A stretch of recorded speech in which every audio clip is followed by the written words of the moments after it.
can never leave you. I love you, Lisa. That's why I have to kill you. Johnny, you're scaring me. No, Lisa, you're scaring me. I thought I knew you. How could you keep this secret from me? No. Tonight's the full moon, isn't it? You fool, you have any idea what you've done? As she twisted and contorted, my beautiful Lisa turned into a horrible monster. She turned into a leprechaun.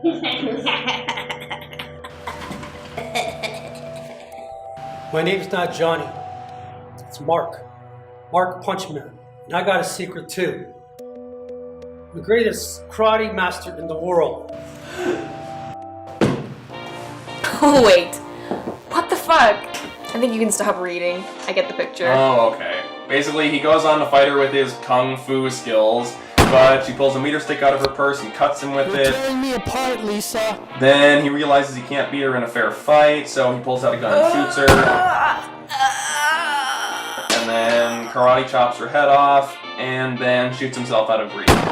The end. You really didn't need to summarize the rest. I think it's pretty self-evidently terrible! I know, isn't it great? No, not really. And what does it have to do with the manuscript that you sent me? Well, I think Roses in Winter has become boring to me, and you asked me what I would prefer to write. Well, this is what interests me. This book is atrocious, but The Green Identity is the best thing I've read in months. It made me laugh, it made me cry. It's a fucking experience from beginning to end. And honestly, it's a hell of a lot more interesting in all of its terribleness than that trite piece of cliche bullshit I've been writing recently. Okay, for the record, I liked the story about the lesbians. And if I'm being completely honest, it seems like you haven't been outside in way too long. But if this strange book is what fascinates you right now, then what can you do with it?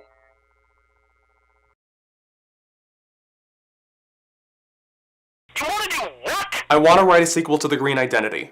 We technically own the rights, don't we? That book is the worst piece of fucking cock shit to ever come through this publishing house, and I'd sooner set my pubes on fire than publish Mr. another Passant, like that's it. why my book is going to be a lot better. I think the idea has potential, and I want to write a serious sequel. Okay, look, kid, you're a pretty good writer. A Life of Mine was the best thing my company's had in years.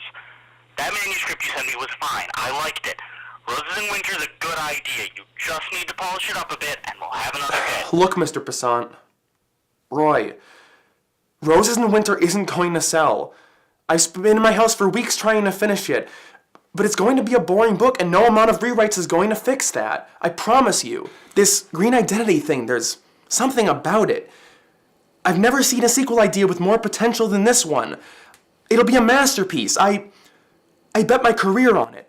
Yeah, you better. If you waste your time writing that shit, you'll be betting both our careers on it. Is that a yes? It's an I can't control you. But I sure as hell can make sure you suffer for your failures. And kid, if this isn't the best book I've ever fucking read, I'll sink you.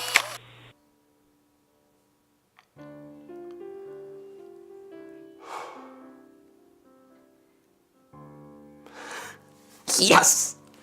Yes, yes, yes! Woo!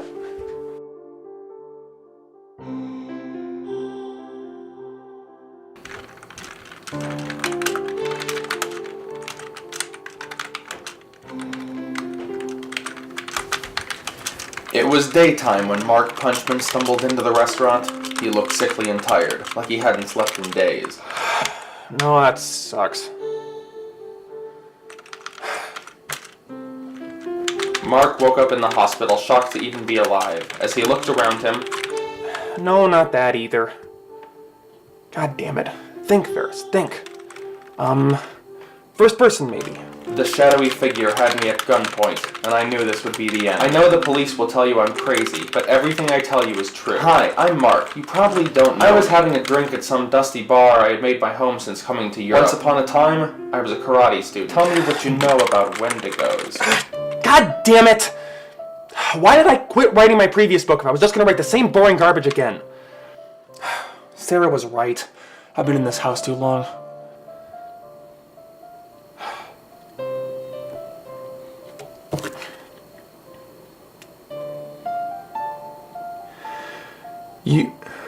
You were right, Roy. This Green Identity sequel was a bad idea. There was nothing good about...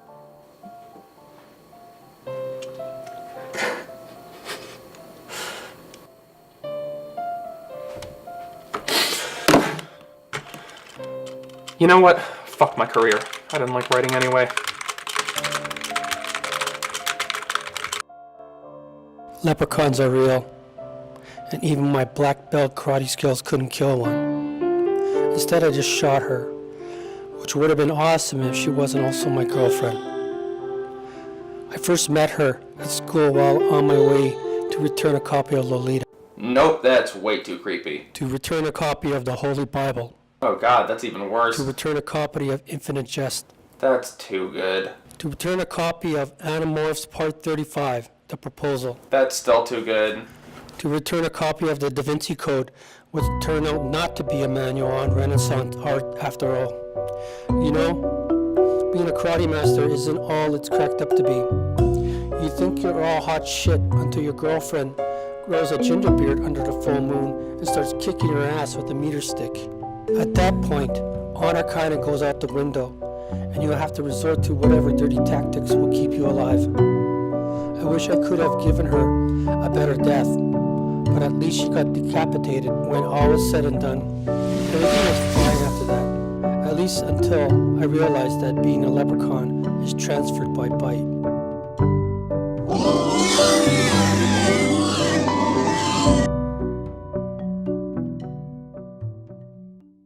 So I think I need to make the story deliberately bad. Did I mention that the scene transitions are purposely jarring? I want them to feel awkward as fuck. Same thing for the chapters, which are all numbered wrong like in the first book. Oh, and I've kept up the trend of really on-the-nose character names. I'm sure you've noticed.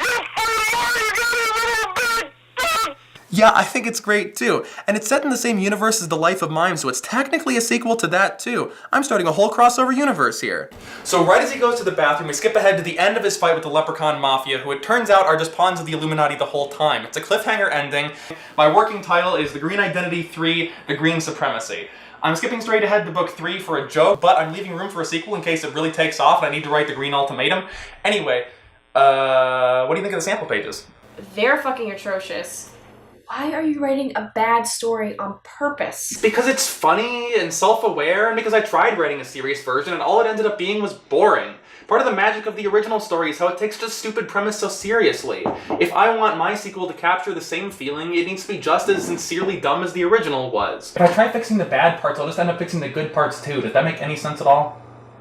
I understand the words that are coming out of your mouth, yes, but I just don't know how you're gonna pull this off.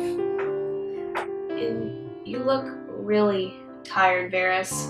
I think that's clouding your thinking.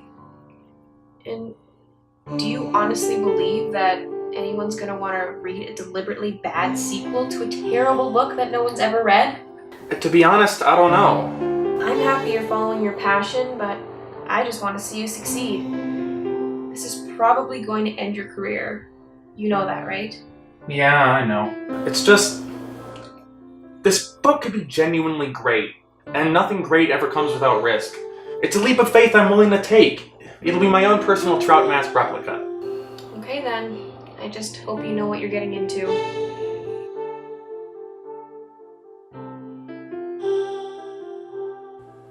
I have investors biting at my heels, Stoneman. What do you have for me? Mr. Passant? Roy? I've finished the sequel to The Green Identity. Oh, God. And Roy, I think you're really gonna like it.